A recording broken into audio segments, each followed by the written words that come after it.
محمد صلی اللہ علیہ وآلہ وسلم بن عبداللہ بن عبد المطلب بن ہاشم بن عبد مناف بن قصی بن قیلاب بن مرہ بن قاب بن لعی بن غالب بن فخر بن مالک بن نظر بن قینانہ بن خزیمہ بن مدرکہ بن الیاس بن مزر بن نزار بن معاد بن عدنان. کچھ جنریشنز کے بعد اسماعیل علیہ السلام و بن ابراہیم علیہ السلام بن آزر یا تارخ بن نحور بن سروغ بن رعو بن فالغ بن ہود علیہ السلام بن شالخ بن ارفخشد بن سام بن نوح علیہ السلام بن لامک بن متوشالح بن ادریس علیہ السلام بن یارد بن محللئیل بن کنان بن انوش بن شیس و بن آدم علیہ السلام. دوستو یاد رہے کہ یہ صرف نبی صلی اللہ علیہ وآلہ وسلم کا شجرہ نسب نہیں بلکہ یہ نبی علیہ السلام کے علاوہ قرآن پاک میں موجود تمام 25 انبیاء کرام کا بھی شجرہ نسب ہے. اس چارٹ میں ہم نے یہاں پر سب سے پہلے حضرت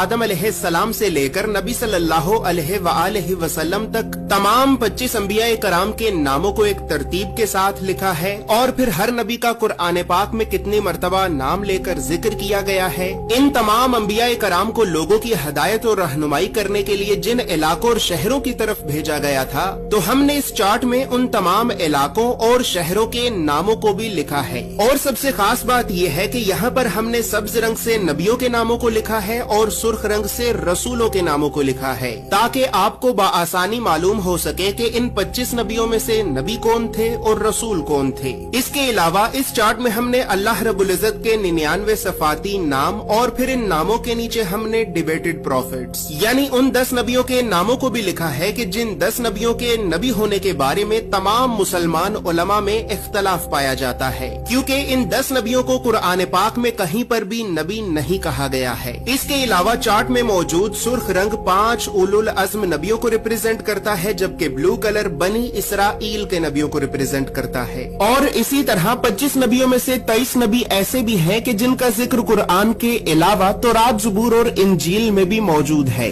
لہٰذا اسی وجہ سے ہم نے انبیاء کرام کے عبرانی اور یونانی یعنی ببلکل ناموں کو بھی اس چارٹ میں لکھا ہے. ان تمام معلومات کے علاوہ نبی صلی اللہ علیہ وآلہ وسلم کے ساتھ خلفائے راشدین، بنو عباس، بنو امیہ اور اہل بیت اطہار کا کیا رشتہ تھا تو ان تمام خاندانی رشتوں کو بھی ہم نے اس چارٹ میں ایکسپلین کیا ہے. اس چارٹ میں موجود تمام معلومات اردو اور انگریزی دونوں زبانوں میں ہی موجود ہیں. اور دوستو چونکہ اس چارٹ کو بنانا ایک بہت بڑی ذمہ داری کا کام ہے لہٰذا اسی وجہ سے ہم نے 1000 سال پہلے لکھی گئی کئی مستند اسلامک کتابوں کا مطالعہ کر کے 1 سال کے